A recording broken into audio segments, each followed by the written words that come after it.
Good morning बच्चों। चलो भाई, अब हमारा नेक्स्ट लेक्चर शुरू होता है।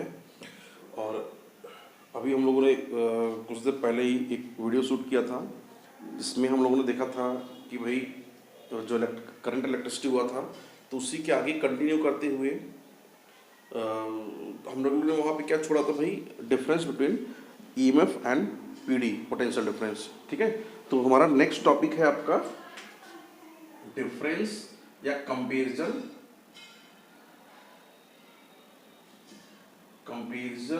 between EMF and potential difference। Okay,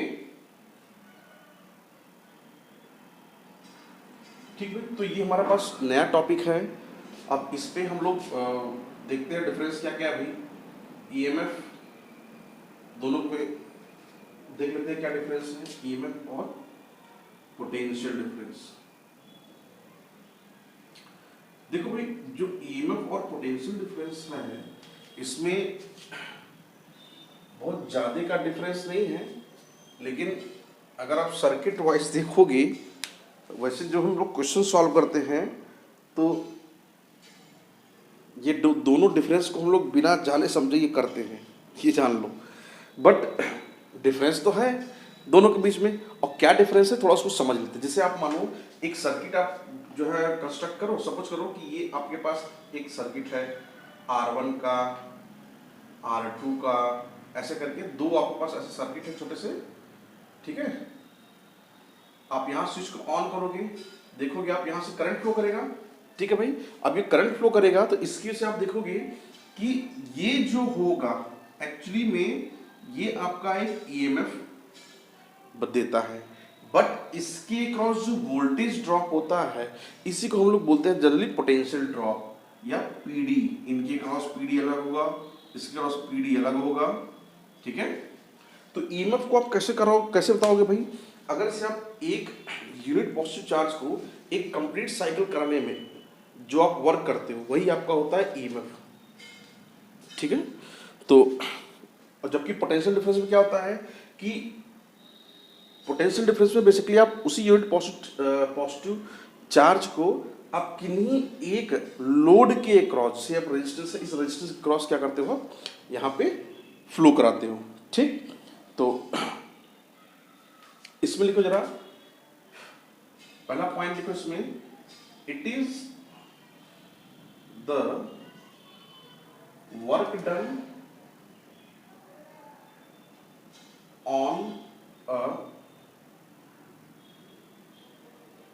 test charge by moving in a cycle. ठीक है, एक टेस्ट चार्ज को आप पूरे यहां से लेके यहां तक पूरा फ्लो कराने में जो आप वर्क किए वो क्या हुआ आपका EMF। दूसरा इसमें क्या है, इसमें आपका है it is the work done on moving a test charge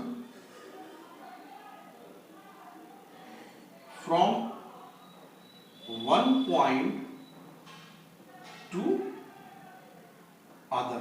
ठीक है, आप देखो कि ये जो यहाँ पे जो टेस्ट चार्ज था आप इसको पूरा एक साइकिल घुमाने में जितना वर्क किए वो आपका हुआ EMF, और जबकि यहाँ से यहाँ तक ले आने में, एक पॉइंट से दूसरे पॉइंट तक ले आने में आपने जो वर्क किया that is known as PD, potential difference.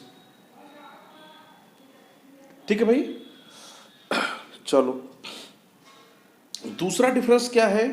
दूसरा आप ये कह सकते हो कि ये बेसिकली ये हमें तब मिलता है जब सर्किट ओपन हो चाहे क्लोज हो। ठीक है, या ऐसा बोलो इसको, इट गिव्स, ऐसा लिख दो, it gives maximum value in a circuit. ठीक है, इसमें आप क्या लिख सकते हो, it it is less than EMF. ठीक है, ये हमेशा ईएमएफ छोटा ही होता है, क्योंकि भाई यही पोटेंशियल डिफरेंस तो इन अलग अलग सर्किट के क्रॉस हमारे पास ड्रॉप होता है, तो किन्हीं एक के क्रॉस ड्रॉप ही तो पोटेंशियल ड्रॉप होगा, जबकि ये ईएमएफ क्या है, ये पूरे के क्रॉस ड्रॉप को हम ईएमएफ बोलते हैं। ठीक है, इसको लिखो, इट ऑल्सो गिव्स, ऐसा लिखो, it also gives when circuit is open. Clear, ये जब सर्किट ओपन होगा तब भी, जैसे आप इसको ऑफ कर दोगे तब भी इसके क्रॉस हमें कुछ कुछ ईएमएफ देगा, जबकि इसमें क्या होता है, it gives when circuit is closed.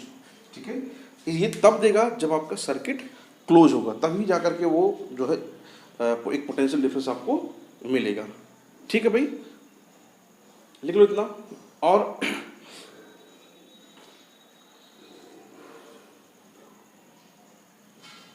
लिखो, इसमें और लिख लो।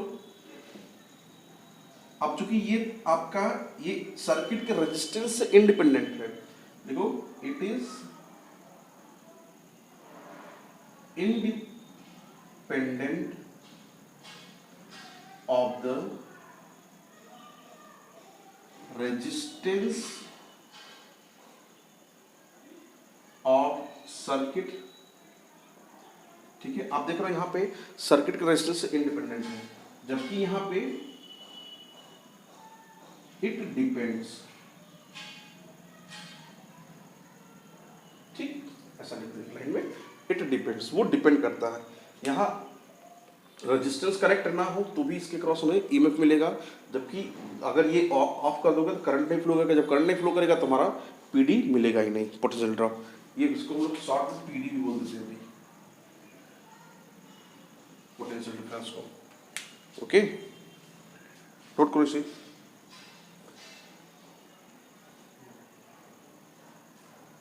गर्मी बहुत है भाई, हो गया।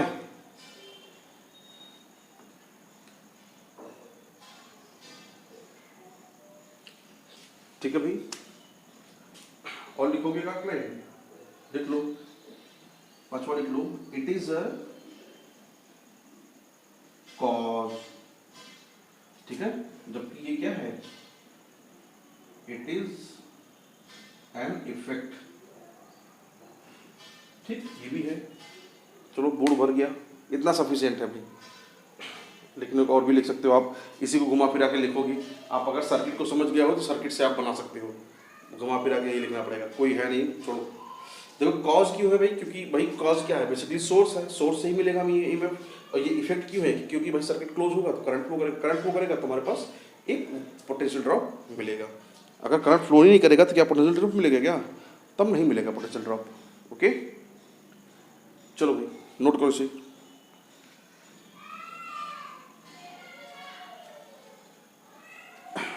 हो गया, चलो भाई नेक्स्ट टॉपिक है हमारा, इसे आप लोग जो है नोट करो, इरेज कर दूं मैं, ये वीडियो पॉज करके नोट कर लेना आप लोग, मैं इरेज कर दे रहा हूँ। ठीक है, अब हम लोग चलते हैं, देखते हैं सबसे इम्पॉर्टेंट लॉ है, रूल नहीं ना। लॉ क्या है भाई, ये यूनिवर्सली ट्रुथ होता है। ठीक है, रूल्स क्या होता है, रूल्स हमारा किसी बाउंड्री के अंदर, बाउंड्री का कंस्ट्रेंट होता है। ठीक है, किसी बाउंड्री में ही ये फॉलो करेगा ना। चलो तो स्टार्ट करें, इसको इरेज कर दे रहा हूँ। देखो होता क्या है कि लॉ क्या है भाई, कौन सा लॉ पढ़ेंगे, इंपॉर्टेंट लॉ इसमें है ओम्स लॉ। ठीक है बच्चों, ओम्स लॉ ना बड़ा इंपॉर्टेंट लॉ है। ये लॉ आप लोग जो है 10th में भी पढ़ के आए हो। ठीक है, वहाँ पे पढ़े थे, जो पढ़े थे वहाँ पे वो तो पूरा पढ़ना ही है, थोड़ा सा कुछ चीज़ें हमें यहाँ पे और ऐड करनी है। ठीक है, वहाँ पे हम लोग जो है नॉर्मली इसको देख लिए थे, बट यहाँ पे थोड़ा सा हम और डिटेल में पढ़ेंगे उसी चीज़ को। चलो भाई नेक्स्ट हेडिंग अपना है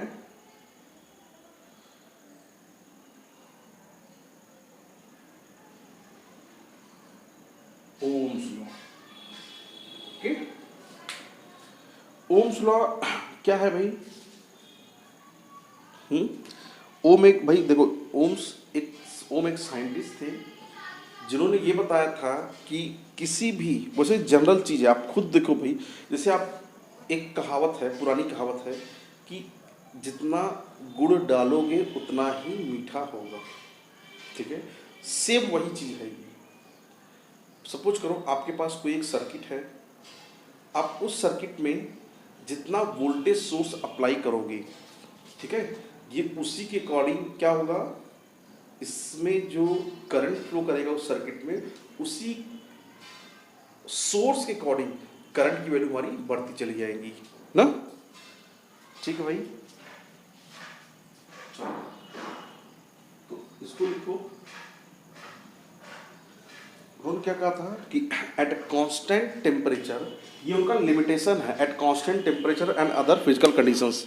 ठीक है भाई, ये उनका एक कंडीशन है ना, तो इसको नोट करो। At constant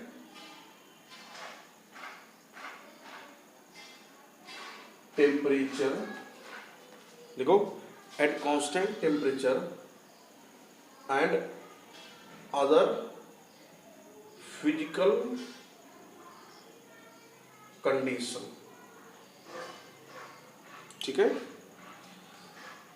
current flows in a circuit, देखो भाई, current flow in a circuit is directly proportional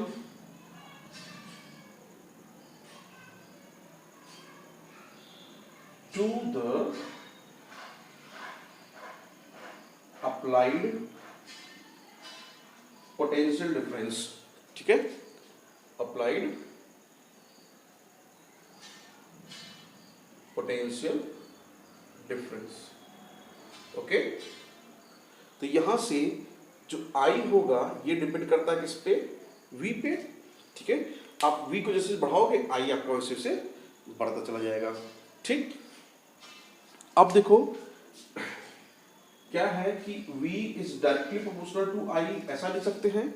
अब ये जो प्रोपोर्शनैलिटी कांस्टेंट है, दैट इज, अगर मैं इसको हटाऊं तो यहाँ पे एक कांस्टेंट रखना पड़ता है जिसको हम लोग R से जनरली डिनोट करते हैं, ये आप 10th में ही पढ़ चुके हो ना। तो यहाँ से ये जो R होगा, R is equal to V upon I। ठीक है, इस R को हम लोग क्या बोलते हैं, प्रोपोर्शनैलिटी कांस्टेंट। ठीक है बेटा, इसी को ही हम लोग जनरली रेजिस्टेंस, इसको लिख लो, और it is also known as resistance. ठीक है, तो ये आपका रेजिस्टेंस के नाम से भी विख्यात है। ठीक है, तो रेजिस्टेंस का यूनिट क्या हो जाएगा भाई, इसको हम लोग मेजर करते हैं किसमें, वोल्ट में, और इसको एम्पियर में। ठीक है, वोल्ट पर एम्पियर और ओम, इसका सिंबल ऐसे होता है भाई। ठीक है, ओम ने इसको डिस्कवर किया था तो उन्होंने अपने नाम के आगे, नाम के साथ ओम इसको दे दिया, इसका यूनिट। ठीक है भाई, नोट करो इतना। तो R equal to V upon I, ये हुआ आपका ओम का नियम।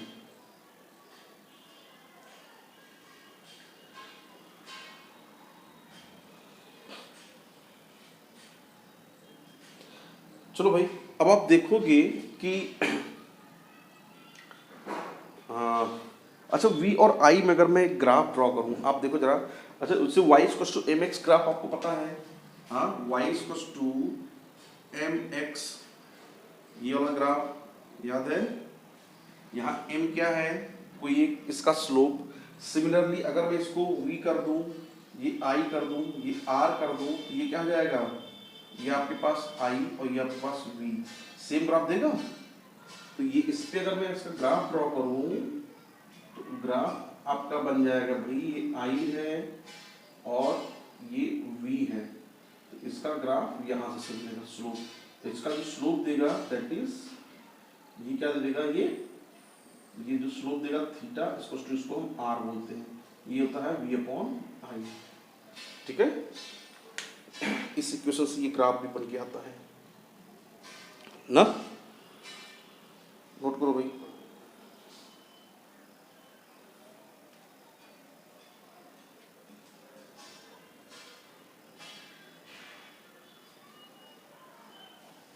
हो गया,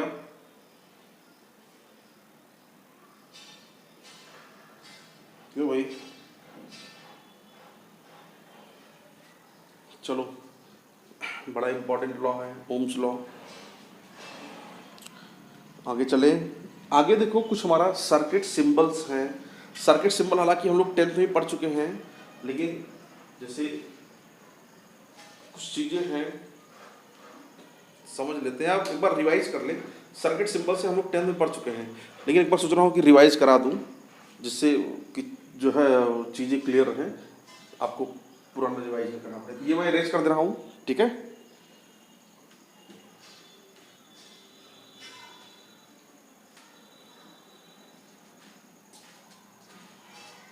बड़ा इम्पोर्टेंट सा लॉ है और इजी भी है ये, ऐसा नहीं कि टफ है ना।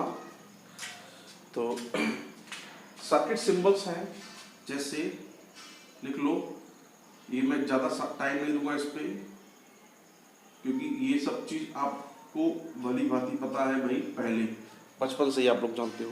क्या है कि जैसे रेजिस्टेंस होता है R, ठीक है, ये आपके पास क्या है, फिक्स रेजिस्टेंस है ना। एक होता है वेरिएबल रेजिस्टेंस, जिसको हम लोग रियोस्टेट के नाम से जानते हैं। आप अगर लैब में गए होगे, लैब का प्रैक्टिकल किए होगे, तो आपको पता होना चाहिए उसका सिंबल ये भी होता है। ये होता है भाई आपका वेरिएबल रेजिस्टेंस, ओके। इसी को हम लोग इस तरीके से भी शो कर देते हैं, ऐसा करके। इसी को एक रियोस्टेट होता है, जानते हो आप लोग, ऐसा करके ना, इस पे नंबर ऑफ टर्न्स ऐसे बने होते हैं, ठीक है। यहाँ पे एक जॉ होता है, ये हुंडी ऐसे लगी होती है, वो इस पे कनेक्टेड होता है, यहाँ से इनपुट आता है, यहाँ से आउटपुट से जाता है, ठीक है। इसके थ्रू हमारे पास ऐसे आउटपुट चला जाता है ना, ये चीज़ है भाई, ठीक है। तो ये फिक्स रेजिस्टेंस है, ये वेरिएबल रेजिस्टेंस है। सोर्स आपको पता है, सेल क्या होता है, अगर ये एक पॉजिटिव एक नेगेटिव है तो ये क्या बनाएगा, आपका एक सेल बनाता है, ठीक है, इसमें कोई दो राय नहीं। हाँ भाई, सेल बन गया। ऐसे ही अगर आप ऐसे अलग अलग सेल को कनेक्ट कर दोगे ना, ऐसे ही अलग अलग सेल को, ये है ऐसे n नंबर ऑफ सेल को ऐसे आप कनेक्ट करोगे, तो ये क्या फॉर्म करेगा, एक आपका बैटरी, ठीक है ना। ये है गैल्वेनोमीटर, सॉरी पहले अमीटर देख लेते हैं। अमीटर ऐसे होता है, ठीक है। अमीटर कैसे बनता है भाई, इसका फंक्शन क्या है, ये करंट को मेजर करेगा और सीरीज में लगता है ना। और इसकी प्रॉपर्टी क्या है कि इसका इनहेरेंट रेजिस्टेंस, जो इंटरनल रेजिस्टेंस होता है वो कम होता है। ये Y1 जरूर पूछा था भाई, इसका इंटरनल रेजिस्टेंस कम होता है, जिसकी वजह से ये सीरीज में कनेक्टेड होता है। ये होता है वोल्ट मीटर, ओके। इसका काम क्या है भाई, ये वोल्टेज को मेजर करता है किसी भी रेजिस्टेंस या किसी भी लोड के क्रॉस। इसका इंटरनल रेजिस्टेंस क्या होता है भाई, ज़्यादा होता है, जिसकी वजह से ये किसी भी सर्किट के पैरेलल में लगता है, ओके। सिमिलरली यहाँ पे एक गैल्वेनोमीटर है ना। गैल्वेनोमीटर का फंक्शन क्या होता है भाई, ये करंट के डिफ्लेक्शंस को मेजर करता है कि सर्किट आपका क्लोज है या ओपन है, वो बताएगा कौन, आपको गैल्वेनोमीटर ना। जो अमीटर, वोल्टमीटर और गैल्वेनोमीटर, ये तीनों हो गए हैं। अब ज्वाइंट्स समझो जरा, ये आपका क्या है, ये से इसको बोलते हैं, ये ज्वाइंट है, एक सर्किट में दूसरे सर्किट क्रॉस। ये क्या है, ये क्रॉस है, ये नॉट ज्वाइंट, ये ज्वाइंट नहीं है ना, ये ज्वाइंट है, ये ज्वाइंट नहीं है, वो क्रॉस किया गया, उसके ऊपर ओवरलैप किया गया है, एक सर्किट का दूसरे सर्किट के ऊपर, एक वायर से दूसरे वायर के ऊपर से कोई जाता नहीं है, वैसे ही बस इसमें वो किया गया है, और इसका कोई काम नहीं है भाई। हो गया, चले आगे। ज्वाइंट हो गया, क्रॉस हो गया, meter, voltmeter, galvanometer, cell, battery, fix resistance, variable resistance, ये हो गए। स्विच होता है भाई, स्विच भी समझ लो, ये क्या है, टॉगल स्विच है, नहीं ये क्या है, नॉब वाला स्विच है, ये ओपन है, ऐसे ही सिमिलरली ये भी ओपन है ना। अब यही अगर ये टॉगल स्विच है, ये नॉब स्विच है, ये क्या होता है, ये क्लोज है, ये भी ऐसे करके थ्रो करा देंगे, ये भी क्लोज हो जाता है। ओके, लिख लिए भाई, थोड़ा जल्दी करिए, ये सब कुछ हो चुका है, आप पढ़ चुके हो पहले भी, सारे सर्किट सिंबल्स हो गए हैं। हाँ, अब हम लोग चलते हैं, नेक्स्ट टॉपिक हमारा है फैक्टर अफेक्टिंग रेजिस्टेंस ना। चलो इरेज कर दूं। अच्छा, ये गैल्वेनोमीटर को हम लोग एक ऐसे भी शो कर सकते हैं भाई, मान लो कि ऐसे होता है, ये होता है, ये भी सिंबल कहीं कहीं ये भी यूज करते हैं ना। चलो आदेश हो तो भाई इरेज करें, चले आगे।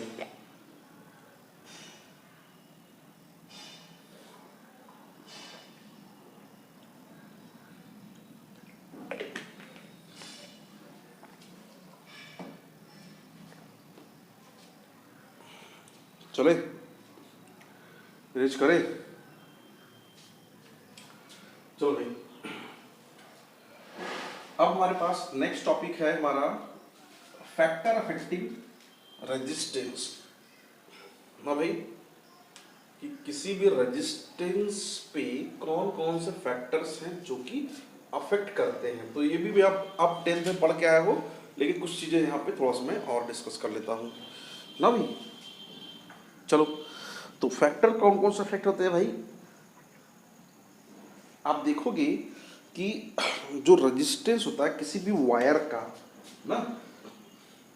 अच्छा, रेजिस्टेंस होता क्या है बेसिकली, अगर आप रेजिस्टेंस को डिफाइन करो तो बेसिकली क्या होता है कि it is a inherent property of a material, ये किसी भी मटेरियल की आंतरिक प्रॉपर्टी होती है, ठीक।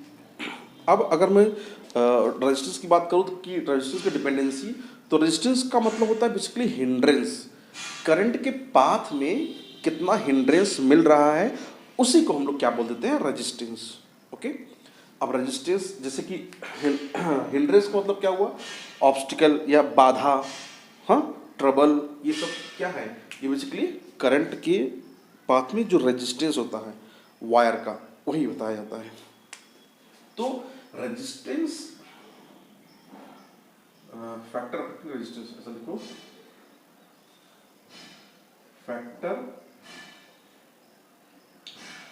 अफेक्टिंग रेजिस्टेंस,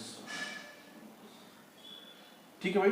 तो रेजिस्टेंस जो होता है that is depend on r, directly proportional to, मतलब कि अगर आप लेंथ बढ़ाओगे किसी भी वायर का तो आप देखोगे कि उसकी रजिस्टिविटी तो भाई कांस्टेंट होता है, रेजिस्टेंस उसका बढ़ता चला जाएगा लेंथ के साथ। ऐसे ही जैसे आप देखे होगे कि एक पाइप है, इसको इमेजिन करो, एक पाइप है, उस पाइप में आप पानी फ्लो करो, एक पाइप आपका 1 मीटर का है और एक पाइप आपका 10 मीटर का है, ठीक है। तो आप देखोगे एक पाइप, हम 1 लीटर पानी को एक पाइप में किसी यूनिट क्रॉस सेक्शन एरिया से पास कराते हैं, तो आप देखोगे कि जो 1 मीटर का लेंथ था पाइप का, उसमें से पानी जल्दी आएगा, ठीक है। और वही आप 10 मीटर वाले पाइप में देखोगे तो वहाँ पे जो पानी है, पानी बड़े देर में और कम मात्रा में आएगा, ठीक है। तो इससे क्या पता चलता है कि वही लेंथ बढ़ेगा तो ऑब्स्टिकल जो ट्रबल है, ट्रबल मतलब रेजिस्टेंस, वो आपका बढ़ेगा। सिमिलरली ये आर जो है आपके क्रॉस सेक्शनल एरिया से इनवर्सली प्रोपोर्शनल होता है। क्यों इनवर्सली प्रोपोर्शनल होता है? जैसे आप देखो भाई, वायर है, वायर के थ्रू करंट का फ्लो मतलब क्या, बेसिकली चार्ज का ही फ्लो है। हाँ, तो ये चार्ज का फ्लो अगर इसका एरिया डायमीटर छोटा है तो उसमें से भाई परेशानी के साथ जाएगा। यही अगर डायमीटर में बढ़ा दूँ तो वो जो है, जो चार्ज है वो आपका आसानी से एक पॉइंट से दूसरे पॉइंट को क्रॉस कर जाएगा। ओके, तो इस वजह से ये आपका इनवर्सली प्रोपोर्शनल हो जाता है। तो अगर मैं दोनों क्लिप करूँ तो मेरे पास क्या जाएगा, L अपॉन ए, और प्रोपोर्शनलिटी कांस्टेंट में अगर हटा दूँ ये मुझे मिलेगा rho into L upon A. ठीक है, यूनिट क्या है, एज इट इज ओम ही होगा। ठीक, यहाँ पे आपके पास जो रो है ये क्या होता है, रेजिस्टिविटी। ठीक है, resistivity, it is constant for a material. मैं यही पे सब इसके बारे में लिख दे रहा हूं। ठीक है भाई, ये कांस्टेंट होता है किसी एक मटेरियल के लिए, and does not change if dimension of wire change.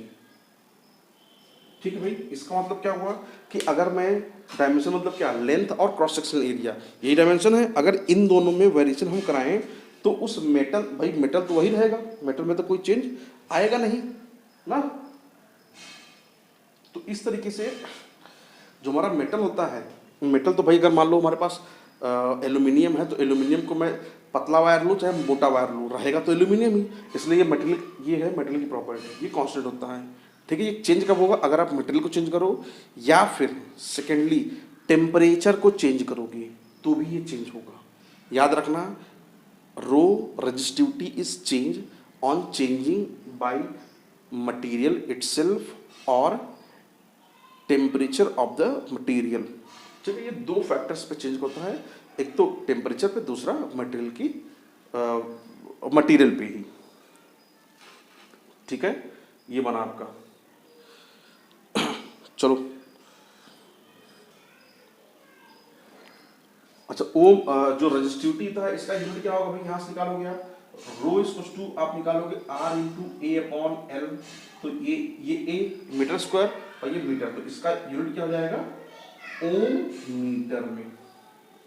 ठीक है, ये हुआ रेजिस्टिविटी। ठीक है, अब एक बात और समझ लो इसी के साथ साथ, इसका जो अपोजिट होता है that is known as conductivity. Okay, ठीक है भाई, तो ये रेजिस्टिविटी हो गया। अब इसका आगे थोड़ा सा हम लोग देखते हैं। देखो, रेजिस्टिविटी का उल्टा होता है कंडक्टिविटी, इनवर्स। बेसिकली जितना रेजिस्टिविटी कम होगा उतना कंडक्टिविटी अच्छा होगा। जैसे कि अगर मैं बात करूँ भाई किसी मेटल, जैसे देखो आप देखोगे जनरली कॉपर है, एल्यूमिनियम है, आयरन है, सिल्वर है, गोल्ड है, तो ये सब चीज आप देखोगे ना, ये सब चीज बेसिकली इन पे जो करंट फ्लो करता है वो इनकी रेजिस्टिविटी के प्रोपोर्शनल में रहता है ना। आप देखोगे कि रेजिस्टिविटी जितनी कम रहेगी उसकी कंडक्टिविटी उतनी ज्यादा रहेगी। तो नेक्स्ट हेडिंग डाल लो इसी के साथ साथ कंडक्टिविटी का लगे हाथ। ठीक है, कंडक्टिविटी के हम लोग सिग्मा शो करते हैं। ठीक है, और ये कितना होता है, ये देखो से it is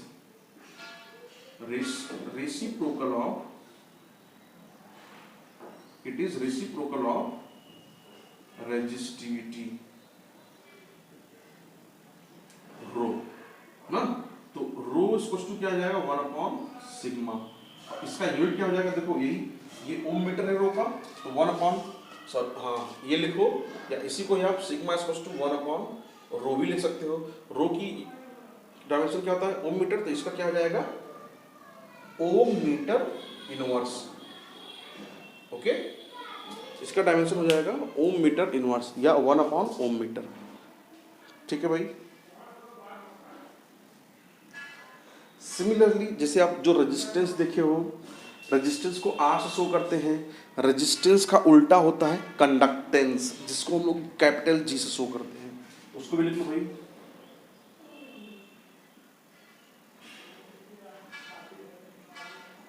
conductance capital G ना, लिखो इट इज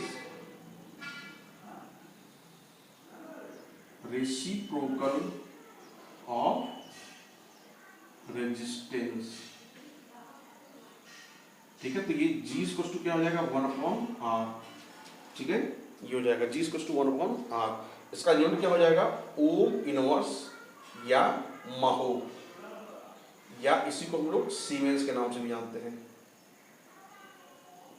ठीक है, 3 होता है, ओम इनवर्स, महो या सीमेंस। नोट करो भाई इसको।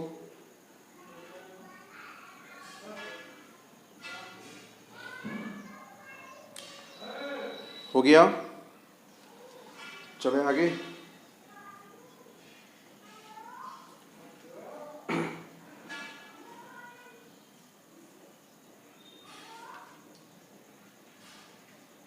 बोलो भाई, ये सब कुछ हो गया हो तो आगे चलें। लिख लियो बेटा।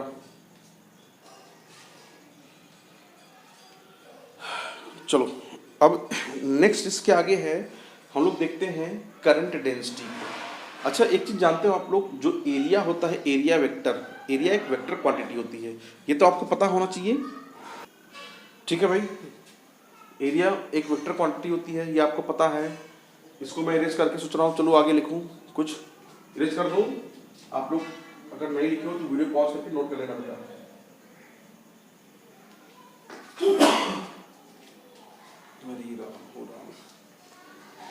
बड़ी सर्दी हो गई है भाई।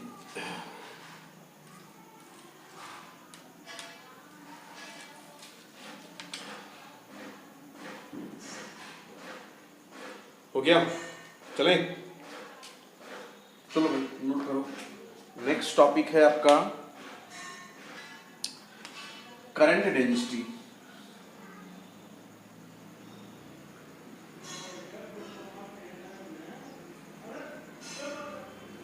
अच्छा, ये तो जरा, इसको हम लोग जनरली जे से शो करते हैं। ठीक है, ये बताओ जरा आप लोग कि जो करंट डेंसिटी होती है, ठीक है, तो जो करंट डेंसिटी होती है इसको हम लोग बोलते हैं current per unit cross sectional area. ठीक है, किसी भी वायर के थ्रू, मान लो यही आपका एक वायर है, ऐसा समझो ये एक वायर है, इसका ये जो क्रॉस सेक्शनल एरिया है, ये इसमें से current flows per unit this cross sectional area, ये क्या बताता है आपका करंट डेंसिटी। ओके, तो इसको लिख लो आप लोग, it is the ratio of current flows through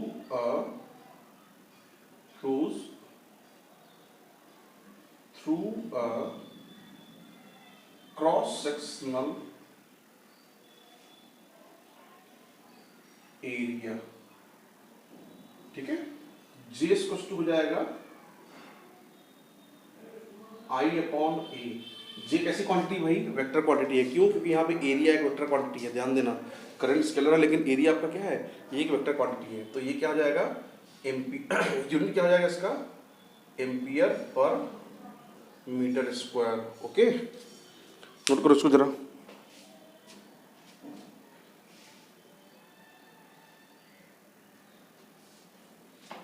हाँ, कैसे होता भाई, देखो जैसे ये आपका एक वायर है, इस वायर का ये जो क्रॉस सेक्शन, इसमें जितना करंट फ्लो किया, और ये इसका एक क्रॉस सेक्शनल एरिया। ठीक है, इसका एरिया वेक्टर हमेशा नॉर्मल टू दिस वेक्टर आई के होना चाहिए, तब यहां से हमें ये मिलता है ना। अगर यही चीज, ध्यान दो, अगर यही चीज मान लो कोई क्रॉस सेक्शनल एरिया ऐसे न लेके वो ले ले ऐसे, ठीक है, तो ये तो भाई इसका तो ये था ए कैप, लेकिन इसका ये हो जाएगा ए कैप। ठीक है, एक एफ डैश, तो इसका ये कंपोनेंट करंट कैसे फ्लो करेगा, तो इसका ये कंपोनेंट अगर ये थीटा है तो इसका ए डैश क्या हो जाएगा, ये क्या हो जाएगा यहाँ पे ए कॉस थीटा। ठीक है, तो जे की वैल्यू फर्दर क्या हो जाएगी, आई अपॉन ए कॉस थीटा ना, या इसी से ही आप ऐसा लिख सकते हो I equals to vector J into A cos theta, या ऐसी कोई आप vector J dot vector A भी बोल सकते हो ना, इतना एम्पियर। यहाँ पे देखो आप आई क्या है, आपको आई आपका स्केलर क्वांटिटी, इसलिए यहाँ पे डॉट प्रोडक्ट आ गया ना। दो वेक्टर का डॉट क्या होता है, हमेशा एक स्केलर क्वांटिटी देता है।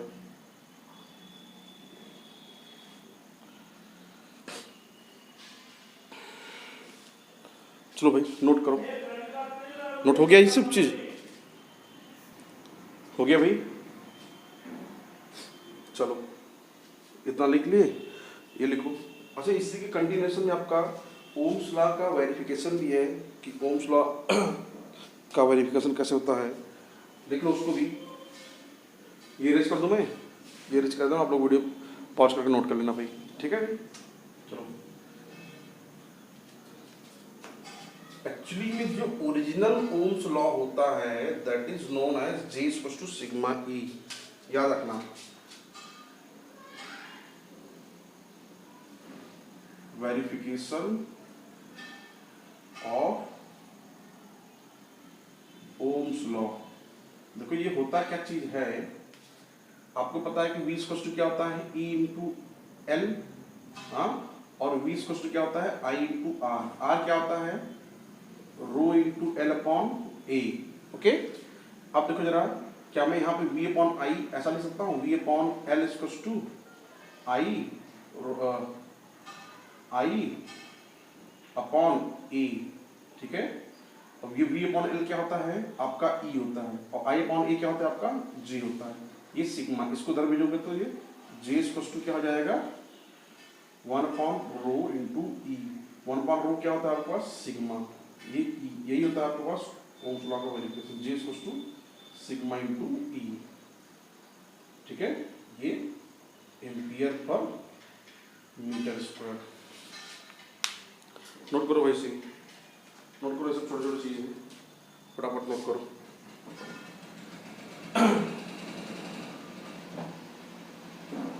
ये हो गया, इसे नोट कर लियोगे आप लोग, नहीं किए हो तो वीडियो पॉज करके नोट कर लेना भाई। अब हम लोग चलते हैं, अच्छा कुछ छोटे छोटे चीज़ और हैं, होने को तो बुक में बड़ा काफ़ी बड़ा बड़ा से लिख के बैठा है, लेकिन हम लोग जो है उसे छोटे में ही कर लेते हैं ना। जैसे कि आप लोग देखोगे, जैसे भाई जो कंडक्टर है, इंसुलेटर है और सेमी कंडक्टर है, इनका रेंज, आप इनके रजिस्टिविटी के बेस पे किस तरीके से आप जो है बाइफरकेट कर पाओगे ना। ये हालांकि एनसीईआरटी में भी दिया हुआ है, लेकिन देखो जनरली आप अगर आपको ऑर्डर पता है ना तो आप निकाल लोगे आराम से, ठीक है। तो जो रेजिस्टेंस होता है ये बेसिकली इसका जो वो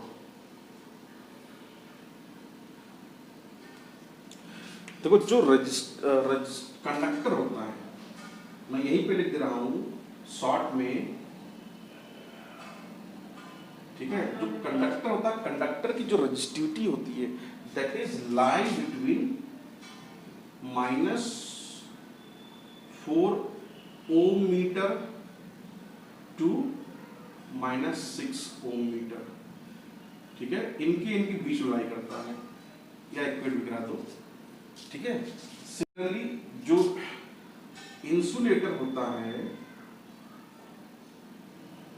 या सेमी कंडक्टर पहले को,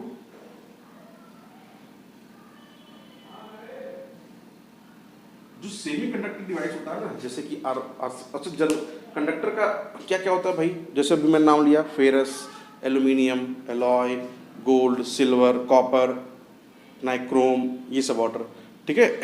और अगर मैं सेमीकंडक्टर का बात करूं तो सेमीकंडक्टर में भाई आपको पता है कि ये 10⁻⁻6 इसका जो रजिस्टिविटी होगा दैट इज 10⁻, यहीं से ही -6 से 10⁻+4 ओम मीटर के ऑर्डर का होता है।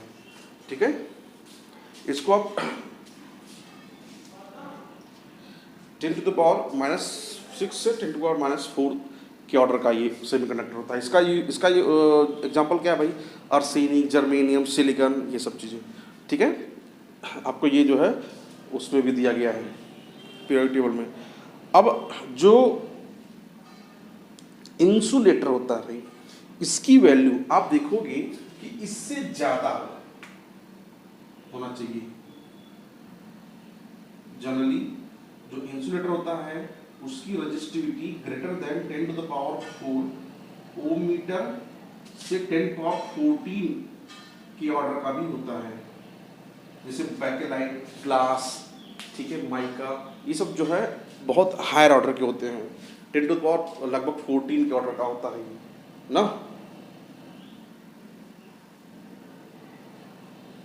ठीक है भाई, हो गया।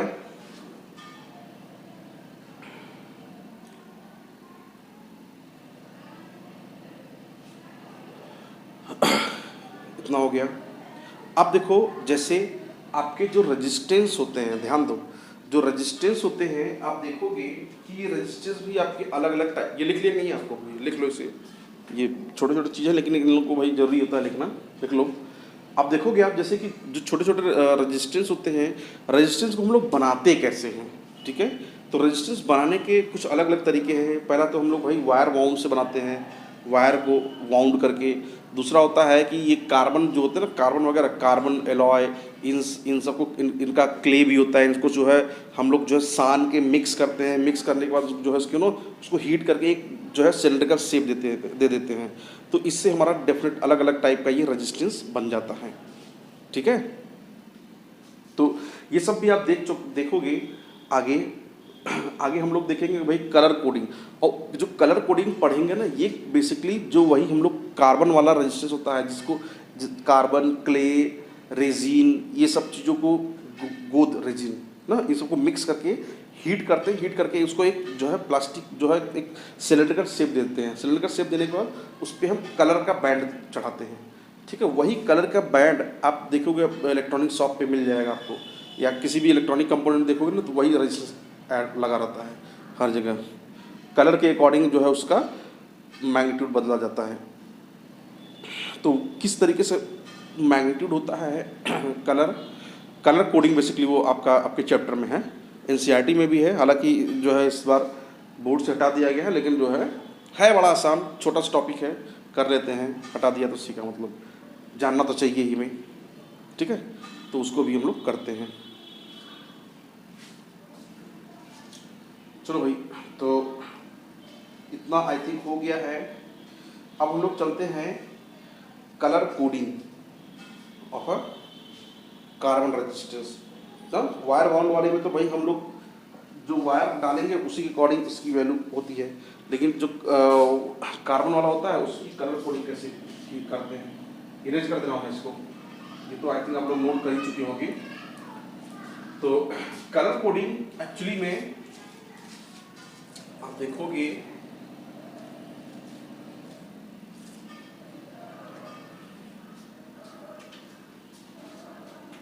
हेडिंग है आपका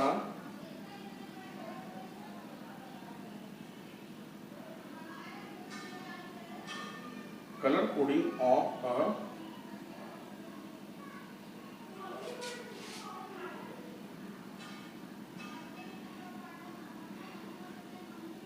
कार्बन रेजिस्टेंस।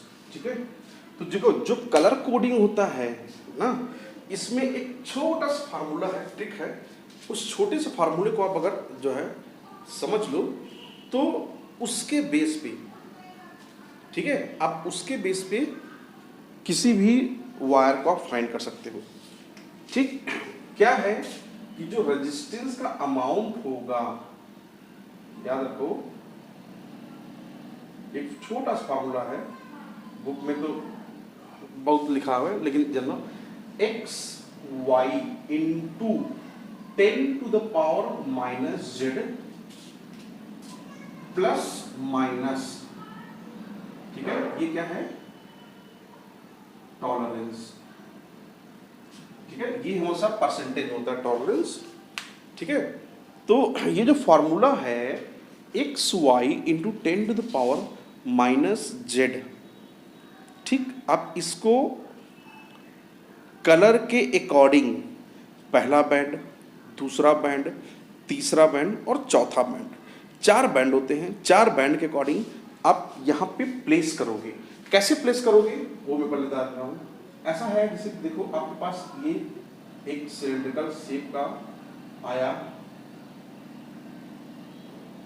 ठीक है, ऐसे, ओके, इस तरीके से आपका रेजिस्टेंस रहेगा। अब आप देखोगे, फिर हालांकि बहुत दिनों से ये पड़ा हुआ है भाई, इसका इंक खत्म हो गया, मुझे इंक इसमें डलाना है। तो आप देखोगे कि इसमें पहला बैंड, इस फिर दूसरा बैंड, ठीक, फिर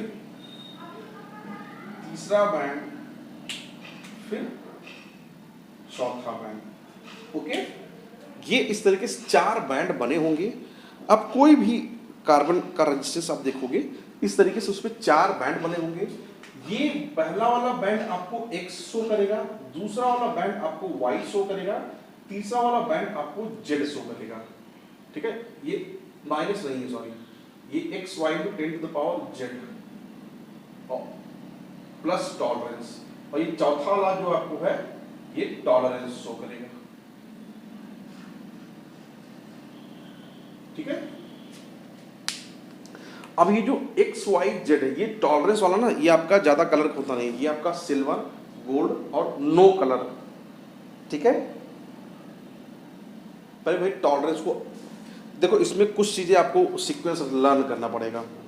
जो टॉलरेंस होता है इसमें ये आपके 3 कलर के होते हैं, 3 चीज होगा, या तो गोल्ड होगा, या सिल्वर होगा, या नो कलर,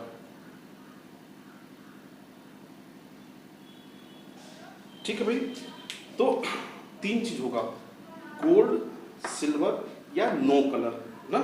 तो अगर गोल्ड होगा तो गोल्ड में आपको 5% का एरर देगा, सिल्वर होगा तो 10% का एरर देगा, और नो कलर है तो 20% का एरर।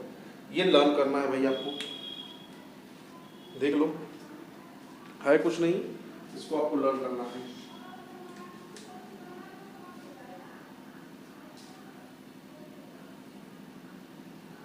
हो गया। अब ये जो एक्स वाई जेड है, इसको लर्न करने के लिए आपके पास एक ट्रिक है, ठीक है भाई। तो जो एक्स वाई जेड है, अब इसकी कोडिंग कैसे करेंगे हम, इसको हम क्या लिखेंगे, तो आप ऐसे समझो, जो एक्स वाई जेड है, हम लोग एक नंबर लिख रहे हैं, ये आपको लर्न करना है भाई, ये series black, brown, red, yellow, नहीं, यहाँ रेड के बाद ऑरेंज, फिर येलो, फिर ग्रे, फिर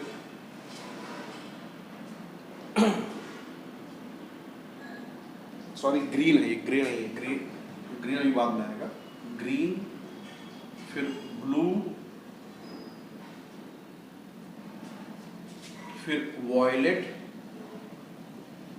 फिर यहाँ पे ग्रे, फिर यहाँ पे वाइट, ओके।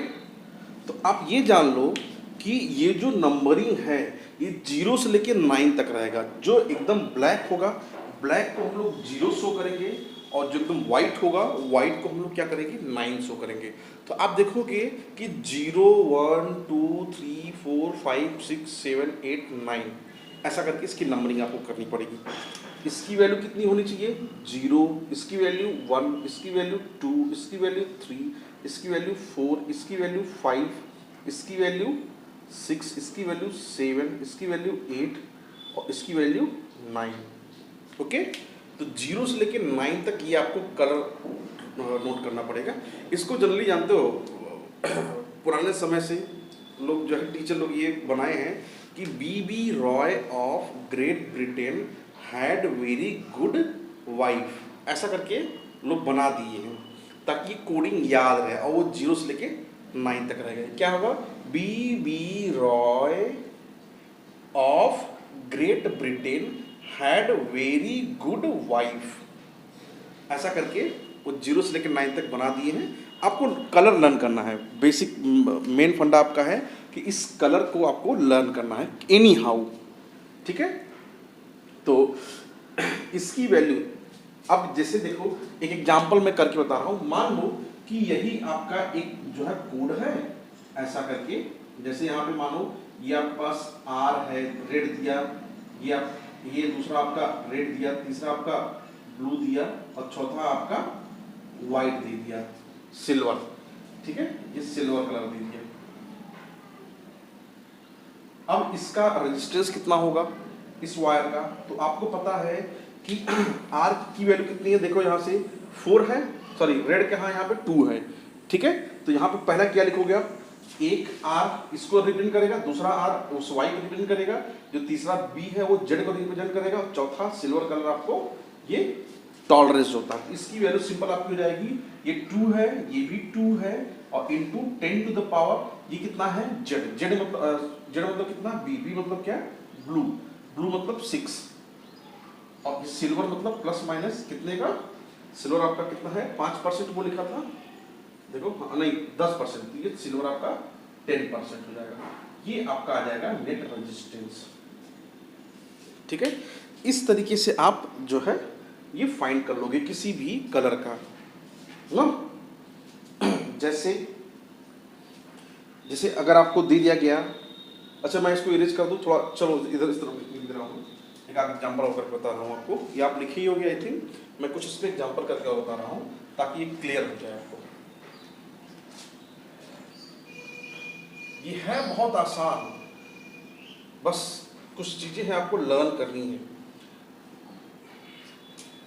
जैसे कि मानो एक आपके पास रजिस्टर एक कलर कोडिंग दे दिया गया यहां से ऐसे, ठीक है। पहला कलर आपके पास है ब्लू, दूसरा कलर दे दिया इन्होंने रेड, तीसरा कलर दे दिया इन्होंने व्हाइट और चौथा कोई कलर ही नहीं दिया, 3 ही कलर है। अब क्या करोगे भाई, तो 3 कलर है तो 3 कलर है तो यहाँ लास्ट में नो जो है बैंड है, तो नो बैंड के लिए आपको पता है टॉलरेंस कितना होगा? 20% का। तो इसका रेजिस्टेंस ये पहला ब्लू है आपका, ब्लू दिया है तो कितना हो जाएगा इसके 6, R दिया है रेड आपका कितना है 2 और इनटू जेड कितना है यहाँ पे Y मतलब येलो कितना दिया है 4, तो 10 टू द पावर 4 और यहाँ कोई कलर नहीं है तो ये कितना हो जाएगा 20% का, ठीक है। ये इसका रेजिस्टेंस आ जाएगा, नेट रेजिस्टेंस, ठीक है भाई। देख लो इसे, कुछ डाउट हो तो उसको बताओ, वो करें, डाउट क्लियर करें, और मुझे नहीं लगता कोई डाउट होना चाहिए, ये आसान टॉपिक है।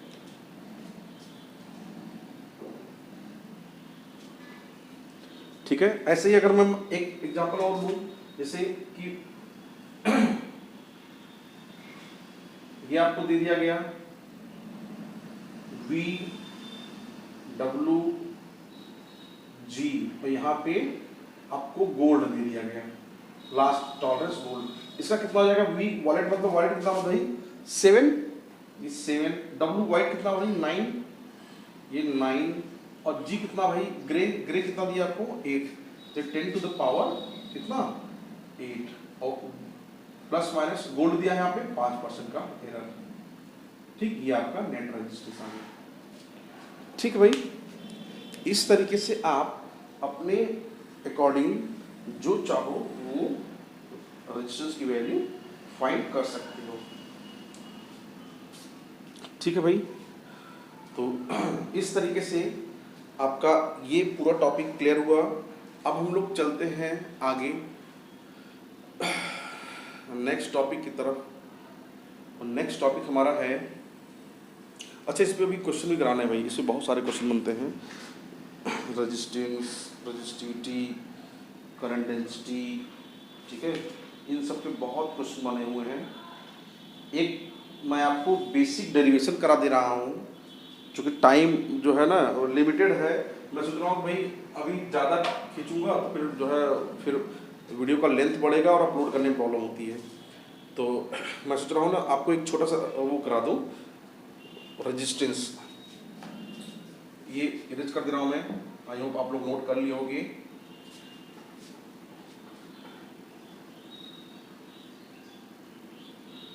देखो भाई क्या है ना कि